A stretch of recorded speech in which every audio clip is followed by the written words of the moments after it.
ქლამიდია სქესობრივი გზით გადამდები ინფექცია, რომელიც ყოველწლიურად მილიონობით ადამიანს აზიანებს. და იცით რა ხდის მას სახიფათოს? ის შესაძლებელი არის სრულიად უსიმპტომოდ მიმდინარეობდეს, შესაძლოა თქვენ ინფიცირებული იყოთ დაავადებით, მაგრამ ამის შესახებ არ იცოდეთ, თუმცა ის უკვე ნეგატიურად მოქმედებდეს თქვენს ორგანიზმზე. ქალებში ქლამიდიამ შესაძლებელი არის გამოიწვიოს მცირე მინჯის-ღრუს ორგანოების ანთებითი პროცესები, დააზიანოს კვერცხსავლის მილები და საბოლოოდ გამოიწვიოს უნაყოფობა.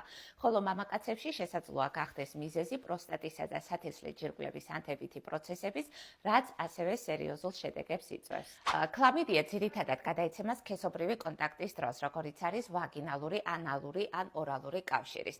თუ მკურნალობა დროულად იქნება ჩატარებული, ადვილად ინკურნება ანტიბიოტიკოთერაპიით, ხოლო მკურნალობის არ ჩატარების შემთხვევაში ინფექციამ შეიძლება მიიღოს გენერალიზირებული ხასიათი და დააზიანოს სხვადასხვა ორგანოები.